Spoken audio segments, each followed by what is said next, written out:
Radhe Radhe. Episode 298। Shivi को सोना का शिवी को समझाना।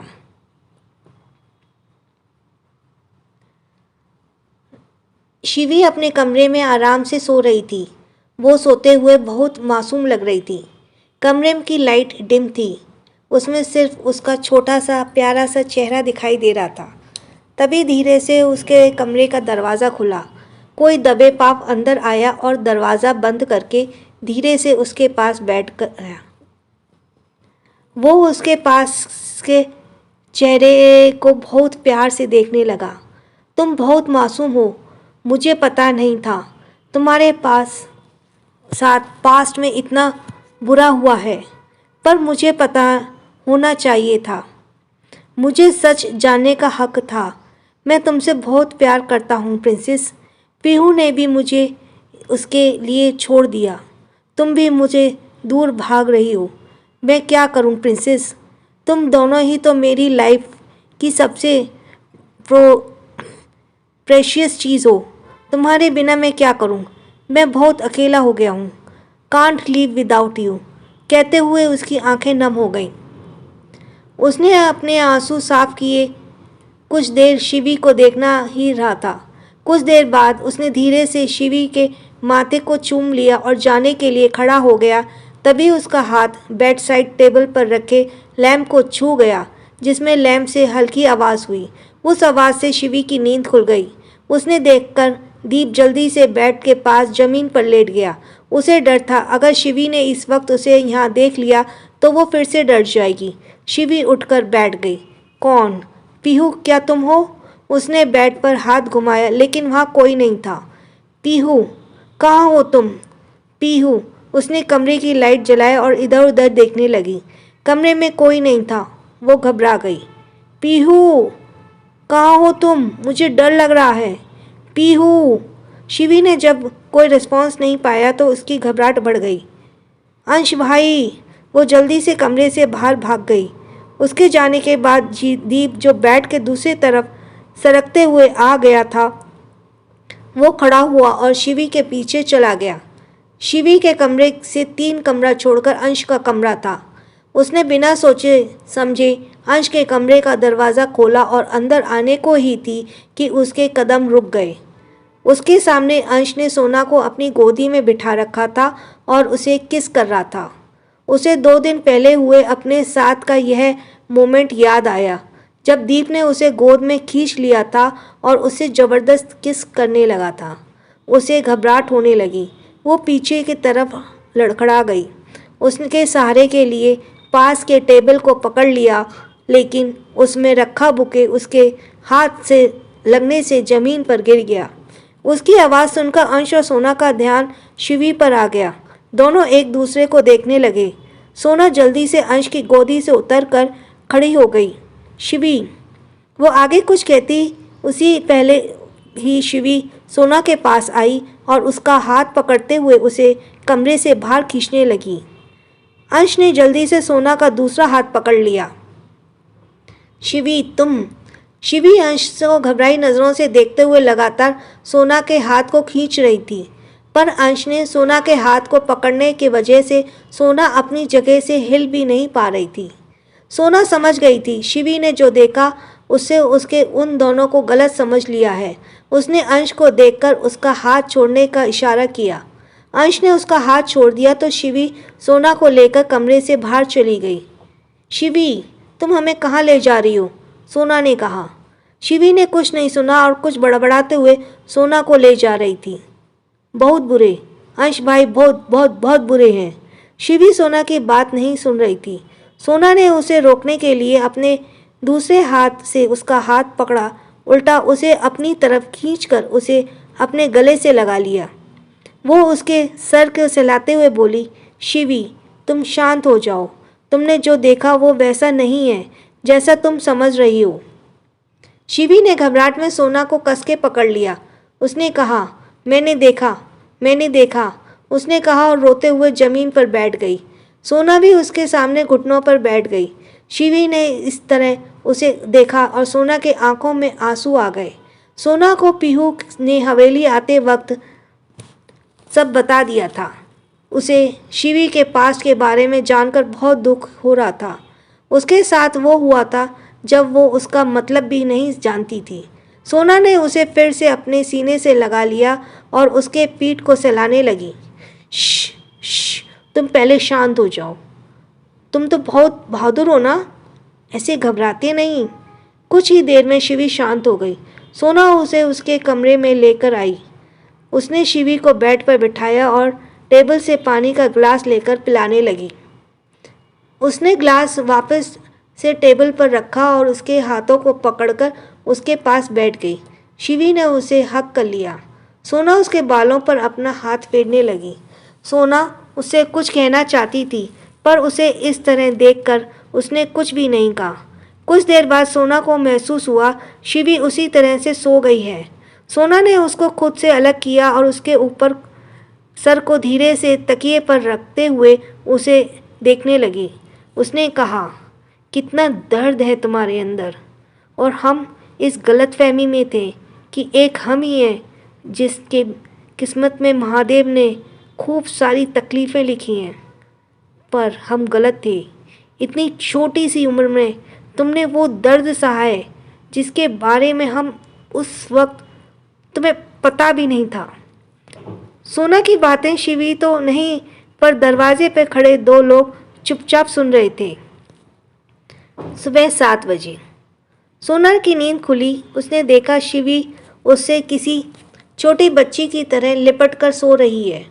वो मुस्कुराई। उसने उसके हाथ को अपने ऊपर से हटाया और धीरे से बेड से नीचे आ गई। उसने दबे पांव जाकर दरवाज़ा खोला और बाहर चली गई। वो कमरे में आई। उसने देखा अंश बेड पर पेट के बल सोया है। उसकी गहरी सांस छोड़ी।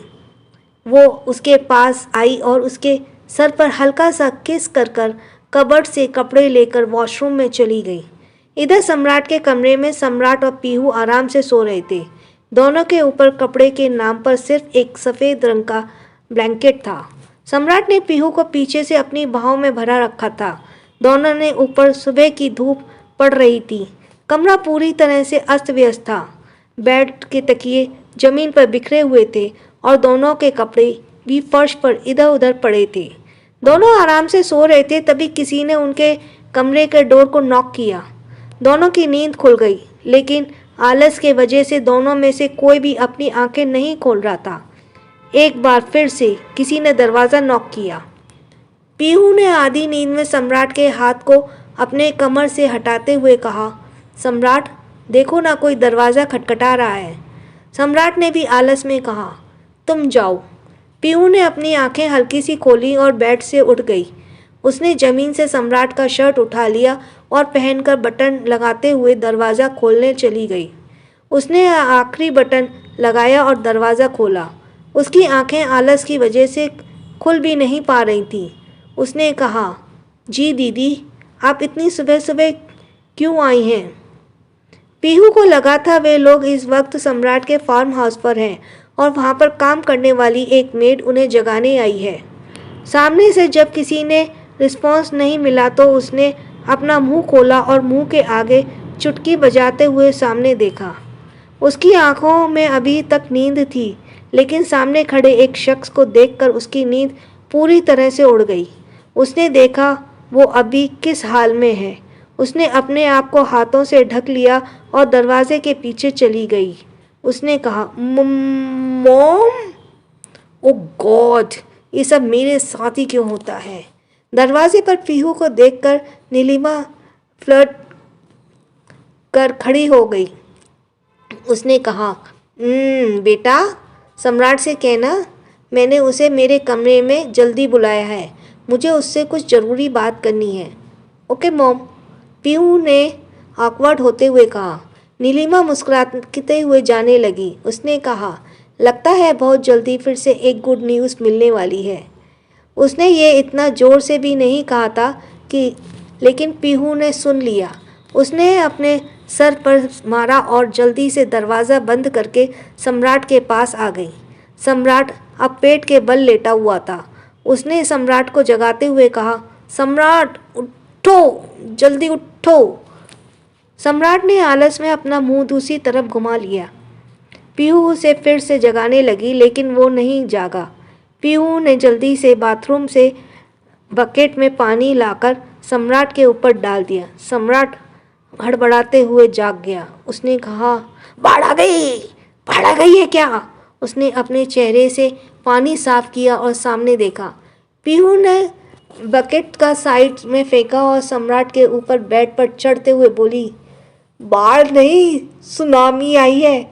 सम्राट, मॉम ने मुझे ऐसे देख लिया है, उसने कहा और रुआंसा होकर सम्राट के सीने से अपना चेहरा छुपा लिया। सम्राट ने कहा, क्या, कब? पीहू ने सुबकते हुए कहा, अभी पता नहीं, ये सब मेरे साथ ही क्यों होता है, ना जाने वो क्या सोच रही होंगी। सम्राट ने उसे खुद को दूर किया और कहा, तुम चुप हो जाओ, मैं मॉम से बात करता हूँ। सम्राट ने यह कहा तो दिया, लेकिन उसे भी बहुत ऑकवर्डनेस हो रही थी। वैसे क्या कह रही थी वो? पीहू ने अपनी नाक साफ की और कहा, कह रही थी कि एक और गुड न्यूज़ जल्दी ही मिलने वाली है। यह सुनकर तो सम्राट के हैरानी का ठिकाना नहीं रहा। उसने कहा कि क्या? मॉम ने ये कहा? पीहू ने हाँ में सिर हिलाया। सम्राट ने पीहू को अजीब नज़रों से देखा। तुम सच कह रही हो ना? पीहू ने उससे घूरा। सम्राट बेड से नीचे आया और अपने कमर पर टॉवल लपेटते हुए वॉशरूम में आ गया। इधर अंश के कमरे में सोना वॉशरूम से नहाकर बाहर आई। उसने अंश को देखा जो अभी भी पेट के बल सोया हुआ था। वो मिरर के सामने आकर खड़ी होकर अपने गीले बाल को टॉवल से सुखाने लगी। उसने जैसे ही अपने बालों को पीछे की तरफ झटका दिया, बालों से कुछ बूंदें पानी की आकर अंश के चेहरे पर गिर, जिसे अंश की नींद खुल गई। उसने अपने चेहरे पर पानी की बूंदों को हाथ लगाया और सामने देखा। सामने के नज़ारे में उसे स्पीचलेस कर दिया। सोना ने रेड कलर का ब्लाउज और येलो कलर की साड़ी पहने हुए थी, जिसमें उसका बेबी बम्प झांकता हुआ बहुत ही सुंदर लग रहा था। अंश ने आज पहली बार उसे साड़ी में देखा था। इसके याददाश्त जाने के बाद उसने सोना को कभी सूट तो कभी फ्रॉक में ही देखा था, पर आज का उसका ये लुक बहुत डिफरेंट लग रहा था, या फिर कहा जाए तो वो बहुत खूबसूरत लग रही थी। अंश उसके ब्यूटी में खो गया। सोना टॉवल को रखने के लिए जैसे ही मुड़ी, अंश ने फिर से अपनी आंखें बंद कर ली और ऐसे दिखाने लगा जैसे वो अब भी सो रहा हो। सोना ने टॉवल को बेड पर रखा और टेबल से अपने लाल रंग की चूड़ियां लेकर उन्हें पहनने लगी। चूड़ियां की खनक की आवाज़ अंश सुन पा रहा था। सोना ने सिंदूर का बॉक्स लिया और चुटकी में सिंदूर लेकर अपने मांग में सजा लिया। माथे पर लाल रंग की बिंदिया उसने लगाई और जैसे ही टेबल से ईयरिंग उठाने लगी पहनने के लिए, किसी ने उसका हाथ पकड़ लिया। सोना ने मिरर के जरिए उसे देखा तो उसके होठों पर स्माइल आ गई। अंश ने उसके हाथ से ईयरिंग ले लिए और उसके बालों को साइड करके उसके कान पर किस करते हुए उसे पहना दिए। अंश ने ऐसे करते ही सोना को अपने पूरे शरीर पर गूस बम्प्स का एहसास हुआ। अंश ने उसे देखा और उसके होठों पर तिरछी स्माइल आ गई। उसने सोना के कंधों को अपने होठों से छू लिया, जिससे सोना के गाल लाल हो गए और उसकी धड़कनों ने रफ्तार पकड़ लिया। अंश उसके गर्दन पर किस करते हुए उसके ब्लाउज के डोरी से खेल रहा था।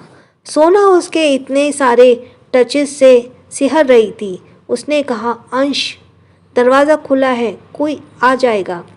अंश ने अपनी डीप हस्की वॉइस में कहा, आ जाने दो, मुझे फ़र्क नहीं पड़ता। अंश ने कहा और सोना उसके तरफ घुमा। वो उसके शर्म से लाल चेहरे को देखते हुए बोला, यू लुक गॉर्जियस। अंश ने कहा तो सोना मुस्कुराने लगी। अंश ने कहा, but your smile is more beautiful then you. सोना ने उसके कंधे पर मारा। आउच! अंश ने नखरे करते हुए कहा। सोना ने मुंह बनाकर उसे देखा। जाइए, जल्दी फ्रेश होकर आइए, आपके मुंह से बदबू आ रही है, उसने कहा और मिरर के तरफ मुड़ने लगी तो अंश ने उसके बाह पर पकड़कर अपनी तरफ खींचकर और कहा, क्या कहा तुमने? मेरे मुंह से बदबू आ रही है। तुम्हें मैं अभी बताता हूँ, उसने कहा और सोना को अपने करीब खींचकर उसे किस कर लिया। सोना की आंखें बड़ी बड़ी हो गईं। कुछ देर उसके होठों पर टॉर्चर करने के बाद अंश ने उसे जाने दिया। सोना लंबी लंबी सांसें लेते हुए अंश को घूर रही थी। अंश ने आखिरी बार उसके गाल पर किस किया और सीटी बजाते हुए वॉशरूम में चला गया। सोना ने अपने गाल पर हाथ रखा और शर्माने लगी। वो जल्दी जल्दी तैयार होकर हॉल में आ गई, जहाँ पर सोफे पर शिवी, दीप, रिहान, नीलिमा के साथ दोनों बच्चे भी थे। वे सब बाकी सबके आने का इंतजार कर रहे थे। सोना सबके पास आई। उसने दीप को देखा और दीप भी उसे ही देख रहा था। वो उसे देखकर हल्का सा मुस्कुराई, पर दीप का चेहरा मुरझाया हुआ था। सोना ने सबको गुड मॉर्निंग कहा और किचन में आ गई। उसने शिव को लिए स्वीट कॉफ़ी बनाई और ऊपर आ गई। उसने शिवी के कमरे का दरवाज़ा धीरे से खोला और अंदर आ गई। दरवाज़ा खुलने की आवाज़ से शिवी जाग गई। Good morning Shivi. शिवी ने सोना को देखा पर कुछ नहीं कहा। सोना ने उसके तरफ कॉफ़ी का मग बढ़ाया और उसके पास बैठ गई। तुम ठीक हो? शिवी ने हाँ में सिर हिलाया। सोना ने उसके हाथ पर हाथ रखा और कहा, अगर तुम कंफर्टेबल हो तो क्या हम तुमसे कुछ कह सकते हैं? शिवी ने हाँ में सर हिलाया। तुम्हें पता है, कभी कभी महादेव हमसे बहुत नाराज़ होते हैं। वे हमें उस गलती की सज़ा देते हैं जो हमारी नहीं बल्कि किसी और की होती है। हमें उनके लिए सज़ा से बहुत तकलीफ़ होती है, पर उन्हें जब एहसास होता है कि किसी और की गलती की वजह से उन्हें हमारे साथ कुछ गलत किया है, तो वह हमें उसके लिए तकलीफ़ों से बाहर निकालने का रास्ता भी बताते हैं। शिवी ने सोना को उसी तरह देखा। सोना ने उसके चेहरे को अपने हाथों में भर लिया और बहुत प्यार से बोली, शिवी, तुम्हारे साथ बचपन में जो हुआ उसमें तुम्हारी कोई गलती नहीं थी, पर तुम उसकी सज़ा आज भी भुगत रही हो। हम जानते हैं उन लोगों ने तुम्हारे साथ वो किया जिसके बारे में सोचकर किसी का भी रूह कांप जाएगा। वे लोग इंसान के रूप में राक्षस थे, पर हम कोई उनके जैसा राक्षस नहीं होता। हर कोई एक जैसा नहीं होता। सभी राक्षस नहीं होते। इस दुनिया में दीप जैसे अच्छे इंसान भी हैं। सोना की बात सुनकर शिवी का शरीर कांपने लगा। उसने हाथ से कॉफ़ी का मग छूटते हुए बचा। उसकी आंखें फिर से भर आईं और उसकी सांसें तेज हो गईं। सोना ने उसे थामते हुए ही आगे कहा, तुम्हें अपनी तकलीफ़ों से खुद लड़ना होगा, उसे भूलकर आगे बढ़ना होगा। उनके लिए जो तुमसे बहुत प्यार करते हैं, खास करके दीप के लिए, वो तुमसे बहुत प्यार करता है। दीप का नाम सुनकर शिवी के चेहरे के भाव अचानक से बदल गए। उसने कहा, दीप,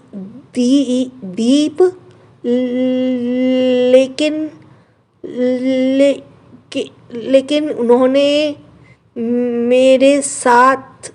सोना ने उसके मुंह पर हाथ रख लिया और कहा, हमने कहा ना, हर कोई एक जैसा नहीं होता। दीप ने तुम्हारे साथ जो भी किया वो उसका इरादा तुम्हें हर्ट करने का नहीं था, पर वो उसका प्यार दिखाने का जरिया था। प्यार जरिया? शिवी ने पूछा।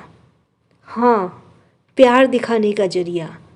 तुम जानती हो ना वो तुम्हारा कितना ख्याल रखता है, खुद से भी ज़्यादा।